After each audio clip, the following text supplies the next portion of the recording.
Hey guys, welcome back to Glimpse at Recaps. Today we are recapping a movie called Secretary, where we follow a girl named Lee who falls for her boss. The film begins with Lee Holloway leaving a mental hospital on the day of her sister's wedding. She anxiously waits for her mother, Joan, to pick her up. Joan greets her with cheerfulness, but Lee just stares blankly. At the wedding, Lee watches her sister kiss her new husband and applauds politely. Peter, an old friend, asks if she's happy to be home. She nods but admits she's unsure when he asks again. During the wedding reception, Lee's father, Bert, greets her with a beer in his hand. Lee thought he had quit drinking, but he ignores her concern. Clearly intoxicated, he continues drinking. Lee soon retreats to her room, where she finds her old belongings. She takes out a doll and seems about to cut herself, but stops when she sees her sister and her husband driving away in a luxury car. That night, Lee overhears her parents arguing about various issues, including Bert's job. She watches as her father pushes Joan to the ground before storming out. Later, in her room, Lee pours boiling water into a kettle and burns her thigh with it, finding a strange comfort in the pain. The next day, Lee attends a typing class, showcasing her excellent typing skills. Afterward, her mother picks her up, and on the way home, Lee recalls a past incident where Joan carefully hid knives, explaining it was for safety. Back at home, Lee goes outside to throw away trash and finds her old sewing needle and thread bag in the garbage. She also picks up a newspaper page with job ads. Lee reviews the job listings and practices interview lines. The next day, she goes to an address from the newspaper.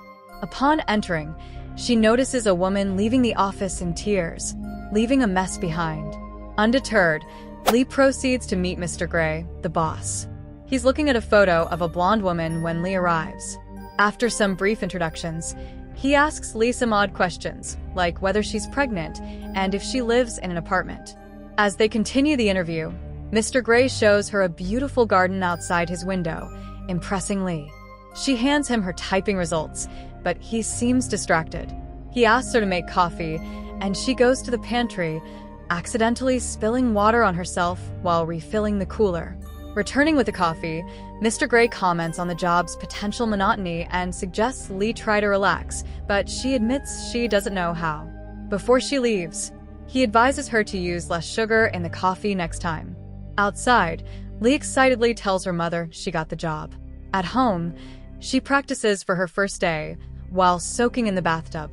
Lee's first day involves various tasks, running errands, organizing paperwork, and managing different responsibilities. She often peeks into Mr. Gray's office, watching him tend to the garden. One day, she enters his office to deliver some donuts and finds him discarding some notes.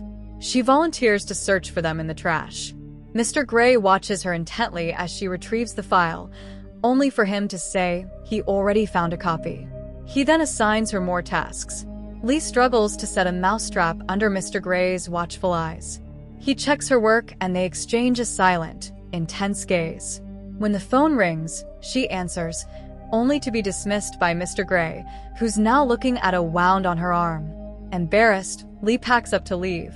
Mr. Gray watches her from the door, showing concern. After work, Lee discusses her day with her mother. Joan mentions Peter called, which makes Lee smile. She meets Peter at a laundromat, where they talk about how much they've changed since high school. Mr. Gray unexpectedly walks in and sees them. He quickly leaves, seemingly disturbed. The next day, Mr. Gray scolds Lee for 3 typographical errors in a letter. Lee apologizes awkwardly, but he continues berating her. He insists she retyped the letter multiple times, frustrating her. She eventually submits the corrected letter, and Mr. Gray comments on her attire and restlessness, making her more self-conscious. Later, Mr. Gray calls her into his office to pick up the phone, although it's not ringing. He mimics the sound and instructs her on how to speak more confidently. Their conversation shifts to her relationship with Peter, and she laughs it off when asked if they've slept together. Mr. Gray then asks about her wound and the sewing tool she carries, surprising her.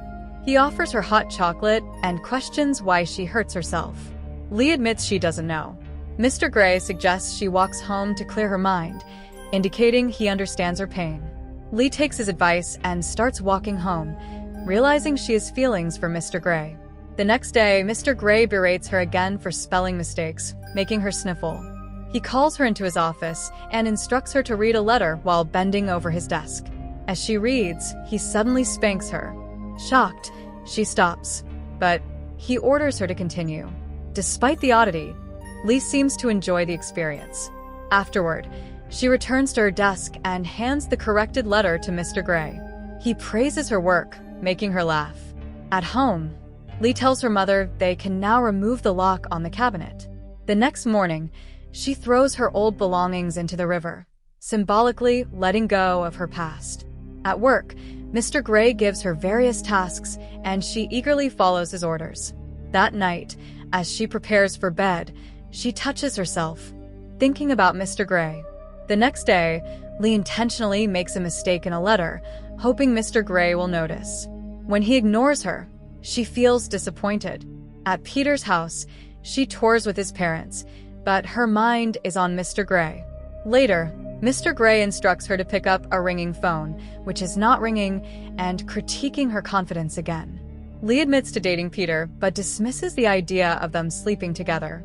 He inquires about her wound and sewing tools, indicating he understands her. Days pass, and Mr. Gray distances himself from Lee, throwing away the red marker he used to correct her work. Lee tries to replicate the sensations she felt with Mr. Gray, but fails. He gives her a severance pay letter and tells her to leave. She walks out crying, feeling heartbroken. Lee continues pretending to go to work, watching Mr. Gray's office from across the street. She notices he has hired a new secretary. Frustrated, she tries to move on but finds herself unable to. She later attempts other relationships to find fulfillment, but is unsatisfied. Peter proposes and she agrees, feeling like she has no other choice. While trying on a wedding dress, Lee removes the veil and rushes to Mr. Gray's office, confessing her love. Mr. Gray rejects her advances, telling her she can't work for him anymore. Mr. Gray tells her to place her hand on his desk and keep it there until he returns. Lee does as instructed, waiting for him for hours, even days. News reporters cover her story, drawing public attention. After several days, Mr. Gray finally returns to the office. He holds Lee, giving her comfort. They share an intimate moment as he prepares a bath for her, gently washing and drying her. He examines her scars, and Lee feels beautiful for the first time. The next day, they start a new life together, like a regular couple. They eventually get married and live happily, embracing their unique bond.